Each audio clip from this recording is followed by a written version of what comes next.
आज हम बायोलॉजी का सेकंड चैप्टर स्टार्ट करने से पहले कुछ ऐसे इम्पॉर्टेंट टर्म्स हैं जिनके मीनिंग जानना ज़रूरी है, जिनको हमें यूज़ करना है सेकंड चैप्टर और आगे भी बायोलॉजी में 11th और 12th दोनों के लिए। तो आज हम देखेंगे meaning of some important terms for the biology. तो सबसे पहली टर्म है eukaryotic organism, the organism which having well defined nucleus in cell. अभी जो नीचे यहाँ पे डायग्राम जो दिखाई है उस डायग्राम में देखिए आप, यहाँ पे जो दिख रहा है ऑरेंज कलर का वो एक न्यूक्लियस है और न्यूक्लियस अच्छे तरह से डेवलप हो चुका है। तो जिन ऑर्गेनिज्म में न्यूक्लियस क्या है अच्छी तरह से वेल डिफाइन होता है, मतलब पूरी तरह से डेवलप हो जाता है, उसे हम क्या कहते हैं, ईकैरियोटिक ऑर्गेनिज्म और ईकैरियोटिक न्यूक्लियस कहते हैं। तो यहाँ पे इसे हम कहेंगे ईकैरियोटिक ऑर्गेनिज्म, मतलब ऐसे लिविंग ऑर्गेनिज्म जिनके सेल के अंदर का न्यूक्लियस अच्छी तरह से डेवलप हो जाता है, ऐसे ऑर्गेनिज्म को हम कहेंगे ईकैरियोटिक ऑर्गेनिज्म। दूसरा है prokaryotic cell, they do not have well defined nucleus in the cell, या फिर प्रोकैरियोटिक ऑर्गेनिज्म भी कह सकते हो। Only small mass present in the cell, मतलब क्या होगा, जो सेंटर जो होगा जहाँ पे न्यूक्लियस प्रेजेंट होता है वो अच्छी तरह से डेवलप नहीं होगा, सिर्फ क्या होगा वहाँ पे छोटे छोटे हमें क्या दिखेंगे, मास जैसा मटेरियल दिखेगा, लेकिन वो अच्छी तरह से राउंड होके अच्छे से डेवलप नहीं होगा। तो देखो अभी ये जो डायग्राम है इसमें हमें दिख रहा है प्रोकैरियोटिक सेल एक, और वो प्रोकैरियोटिक सेल में जो दिख रहा है यहाँ पे पिंक कलर का, वो क्या है, एक्चुअल न्यूक्लियस में प्रेजेंट होने वाला मटेरियल है। तो अच्छे से क्या है, एक जगह पे अच्छे से कलेक्ट होके अच्छे से शेप और साइज में वो डेवलप नहीं हुआ है, तो इसे हम क्या कहेंगे, प्रोकैरियोटिक ऑर्गेनिज्म और प्रोकैरियोटिक सेल।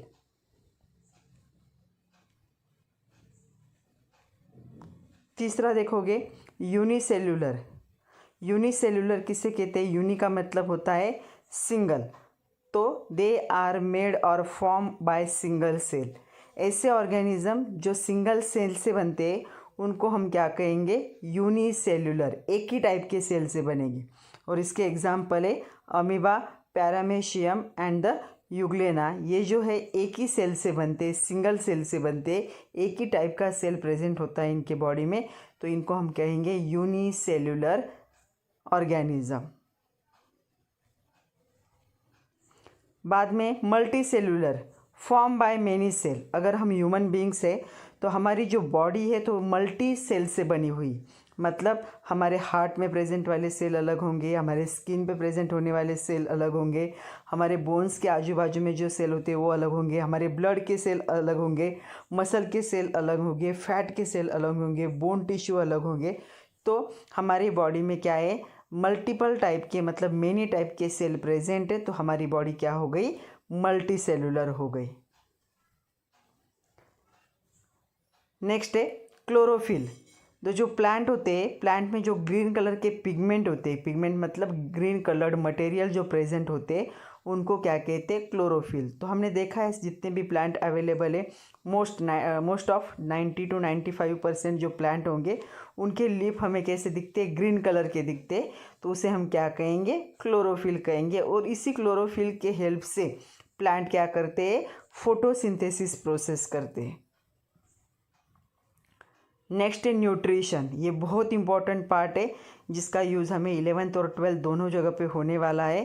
तो न्यूट्रिशन हम किसे कहेंगे, the process of taking and utilising taking of food and utilising it for the growth, providing energy to living cell to carry out their activities is called as the nutrition.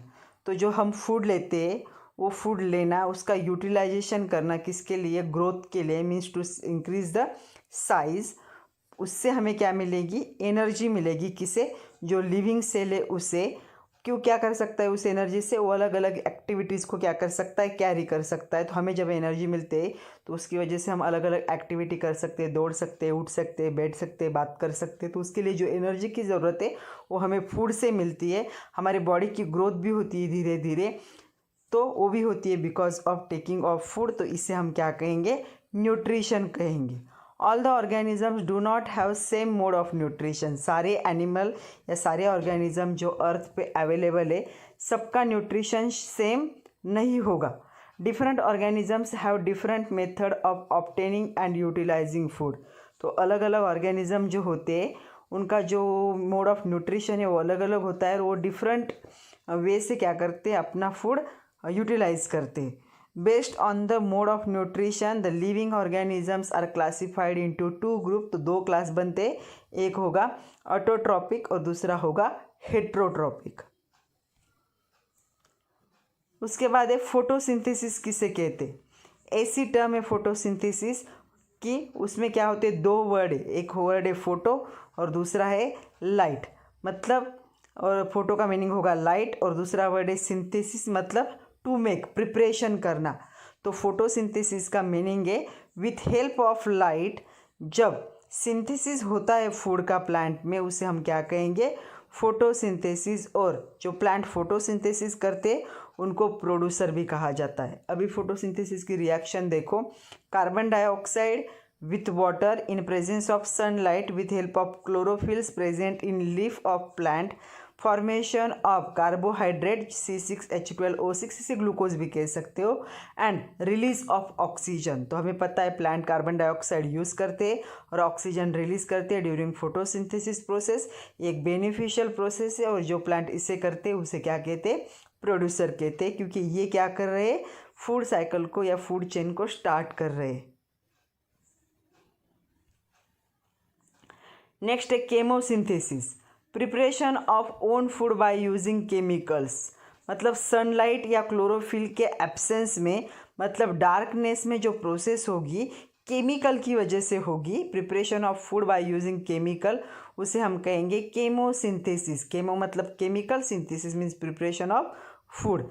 तो जो होते हैं chemosynthesis कहाँ होता है, ये जो deep sea होते हैं, मतलब जो सी के अंदर, समंदर के बहुत अंदर तक नीचे जहाँ तक सनलाइट पहुँच नहीं सकती, ऐसी जगह पे जो प्लांट और एनिमल होते हैं, कुछ एनिमल भी फोटोसिंथेसिस करते हैं, जो प्लांट होते हैं वो फोटोसिंथेसिस करते हैं विथ हेल्प ऑफ केमिकल, क्योंकि उनको सनलाइट नहीं मिलता तो वो केमिकल की हेल्प से क्या करेंगे, अपना फूड प्रिपेयर करेंगे, उसे हम कहेंगे केमोसिंथेसिस। नेक्स्ट है ऑटोट्रॉपिक। अभी ऑटोट्रॉपिक क्या होता है, the organism prepare their own food by both way. दो वे से अपना फूड बना सकते, एक तो फोटोसिंथेसिस से बना सकते, दूसरा केमोसिंथेसिस से बना सकते। अभी हमने दोनों भी देख लिए। एग्जाम्पल है यूग्लेना। डे टाइम में यूग्लेना क्या करता है, फोटोसिंथेसिस करता है, और नाइट टाइम में क्या करता है, ये केमोसिंथेसिस। ऐसा एक एनिमल है जो मिक्सोट्रॉपिक मोड ऑफ न्यूट्रिशन दिखाता है, मतलब ये फोटोसिंथेसिस भी कर सकता है और केमोसिंथेसिस भी कर सकता है। अगर डायग्राम में देखोगे तो इसका कलर देखोगे तो ग्रीन कलर का एनिमल है ये एक स्मॉल ऑर्गेनिज्म है ग्रीन कलर का। ग्रीन कलर का है मतलब इसमें क्या प्रेजेंट है, क्लोरोफिल प्रेजेंट है। तो ये फोटोसिंथेसिस भी कर सकता है डे टाइम में, क्योंकि सनलाइट की ज़रूरत होती है। तो डे टाइम में क्या करेगा, फोटोसिंथेसिस करेगा, और नाइट टाइम में इसके पास क्लोरोफिल प्रेजेंट होंगे लेकिन सनलाइट नहीं होगा, तो उस टाइम पे क्या करता है, ये केमिकल की हेल्प से अपना फूड बनाता है, मतलब केमोसिंथेसिस करेगा। तो ये क्या करता है, मिक्सोट्रॉपिक मोड ऑफ न्यूट्रिशन दिखाता है। और कौन दिखाएगा mixotrophic mode of nutrition, it is the euglena, और ये इसका डायग्राम है। नेक्स्ट है हेट्रोट्रॉपिक। हेट्रोट्रॉपिक, हेट्रो का मीनिंग होगा different. In this organisms can not make their own foods. ये जो ऑर्गेनिज्म है अपना फूड बना नहीं सकते by using carbon dioxide, water and sunlight, क्योंकि कार्बन डाइऑक्साइड एयर में प्रेजेंट है, वाटर भी प्रेजेंट होता है, सनलाइट भी बल्क में अवेलेबल है, but because of absence of chlorophyll, इनके पास क्लोरोफिल नहीं होती, इसलिए ये क्या है, अपना फूड खुद से नहीं बना सकते। जैसे हमें ह्यूमन बीइंग, हमारे पास क्या है, कार्बन डाइऑक्साइड भी है, वाटर भी है, सनलाइट है, लेकिन हमारे बॉडी में क्या है, क्लोरोफिल्स प्रेजेंट नहीं है, तो हम कहाँ आएंगे, हेट्रोट्रॉपिक में आएंगे, can not make their own food. तो ये जो ऑर्गेनिज्म होते हैं ये प्लांट या एनिमल पे डायरेक्टली और इनडायरेक्टली क्या होते, डिपेंड होते। तो हम भी प्लांट या एनिमल में पे क्या है, डायरेक्टली और इनडायरेक्टली क्या है, डिपेंड है। तो जो हेट्रोट्रॉपिक न्यूट्रिशन इस 3 टाइप, तो ये 3 टाइप का है। पहला होगा सैप्रोफाइटिक न्यूट्रिशन, दूसरा होगा पैरासाइटिक और तीसरा होगा होलोजोइक न्यूट्रिशन। तो पैरासाइटिक क्या होता है? In this type of nutrition the organism called parasite, parasite कहते हैं, depends on body of the living organism called there host, मतलब जिनके बॉडी पे ये डिपेंड होते हैं फॉर फूड पर्पज़, उस बॉडी को होस्ट कहेंगे। जैसे मस्किटो अगर हमारे बॉडी पे बैठ रहा है तो हमारी बॉडी क्या हो गई, उनके लिए होस्ट हो गई for the getting their food. तो अपना फूड बनाने के लिए वो क्या है, हमारी बॉडी यूज़ कर रहे, तो हमारी बॉडी हो गई होस्ट बॉडी।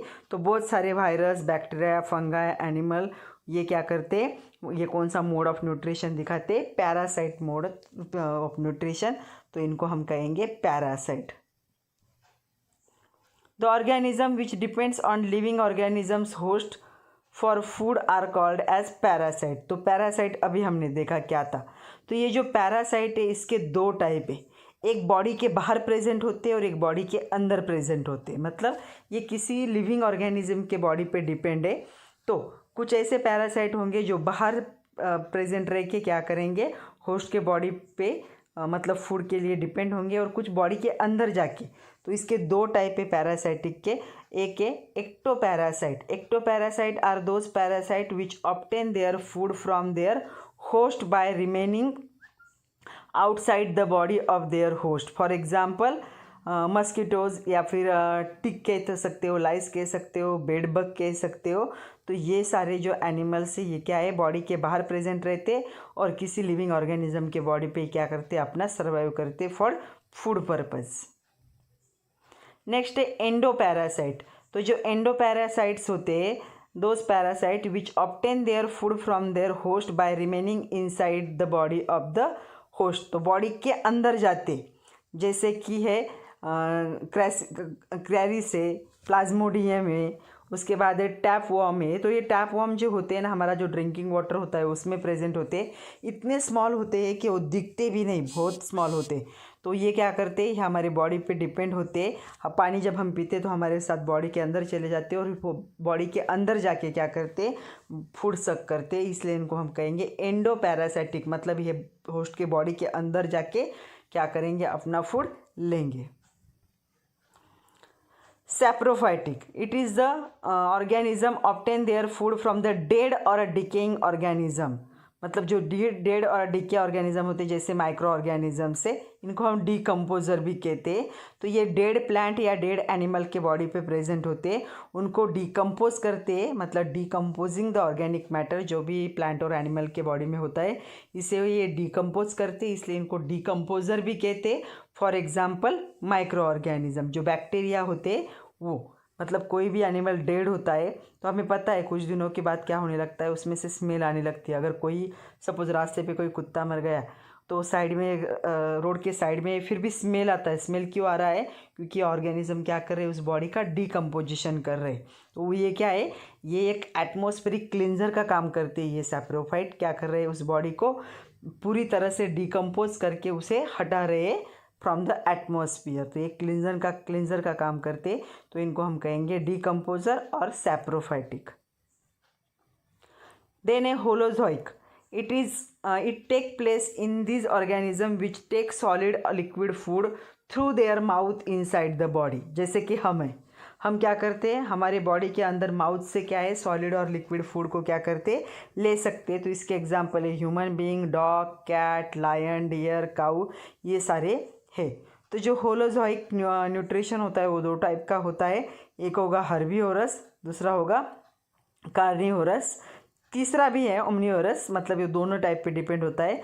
तो जो होंगे हर्बीवोरस वो क्या होंगे, एनिमल और प्लांट पे, ऐसे एनिमल जो क्या होंगे, प्लांट पे डिपेंड होंगे, जैसे कि ग्रासोफर है या फिर रैबिट है। जो हो गए कार्निवोरस, वो ऑर्गेनिज्म क्या होंगे, दूसरे छोटे एनिमल्स पे डिपेंड होंगे। मतलब जैसे कि लायन है या फिर टाइगर है, वो क्या है, जैसे वो किसको खा सकते हैं, जैसे रैबिट को खा सकते हैं, डियर को खा सकते हैं, तो इन पे डिपेंड है, तो उनको हम कहेंगे कार्निवोरस। और ऐसे भी एनिमल है जो प्लांट और एनिमल दोनों पे डिपेंड होते हैं, उनको कहते हैं ओमनिवोरस। जो प्रोसेस होती है, ये जो प्रोसेस हमने देखी ह्यूमन बीइंग में होलोजोइक, ये प्रोसेस जो होती है इसमें ये स्टेप्स होते हैं। सबसे पहले होता है ingestion. Ingestion means process of taking food inside body is called as ingestion. हम मतलब मुंह में हम जब खाना खाने का पहला बाइट डालते हैं तो हम क्या कर रहे हैं, उसे बॉडी के अंदर भेजने के लिए स्टार्ट कर रहे हैं, तो इसे क्या कहेंगे, इंजेक्शन।